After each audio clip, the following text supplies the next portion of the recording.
চট্টগ্রাম নগরী আকবর্ষা থানাধীন ৯ নম্বর word B block Kaivalyadham আবাসিক এলাকায় বিএনপি ও অঙ্গ সংগঠনের উদ্যোগে উঠান বৈঠক ও এলাকা সার্বিক আইন শৃঙ্খলা বিষয়ক আলোচনা সভা অনুষ্ঠিত হয়েছে। গত ২৪ অক্টোবর শুক্রবার জানাকিল জাতীয় গৃহায়ণ উচ্চ বিদ্যালয়ের মাঠ প্রাঙ্গণে উঠান বৈঠকটি অনুষ্ঠিত হয়। উত্তর পাহাড়তলী ওয়ার্ড বিএনপির সাবেক সভাপতি জমির আহমেদের সভাপতিত্বে এবং মোহাম্মদ ওহিদুল আলম বাচ্চুর সঞ্চালনায় অনুষ্ঠানে প্রধান অতিথি হিসেবে উপস্থিত ছিলেন ৯ নম্বর উত্তর পাহাড়তলী ওয়ার্ডের সাবেক কাউন্সিলর আলহাজ আব্দুল সাত্তার সেলিম।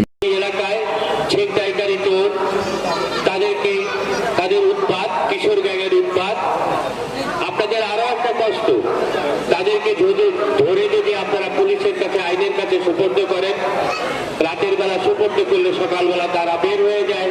উক্ত অনুষ্ঠানে বিশেষ অতিথি হিসেবে আরও উপস্থিত ছিলেন আকবর্ষা থানা ভারপ্রাপ্ত কর্মকর্তা ওসি আরিফুর রহমান, ৯ নম্বর উত্তর পাহাড়তলী ওয়ার্ড বিএনপির আহ্বায়ক রেহান উদ্দিন প্রধান, সদস্য সচিব মাহবুবুল আলম, চট্টগ্রাম মহানগর মহিলা দলের সহসভাপতি সকিনা বেগম, মীর জাহাঙ্গীর আলম।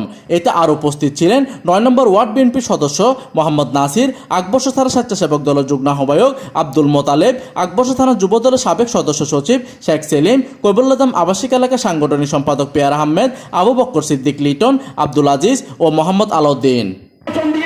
আমাদের কাউন্সিলর, আমাদের দল যাকে যে কাউন্সিলরের সাথে যাকেই দিবে আমরা তাকে মনোনীত করতে হবে এবং আমরা তার সাথে সাথে আমাদের এলাকার সাধারণ সুযোগ সুবিধা আমরা গ্রহণ করতে পারবো। এইদিকে সবাই বক্তারা বলেন, দেশের চলমান রাজনৈতিক অচল অবস্থা নিরসনে বিএনপি ও অঙ্গ সংগঠনের নেতাকর্মীদের মাঠে থেকে জনগণের পাশে থাকতে হবে।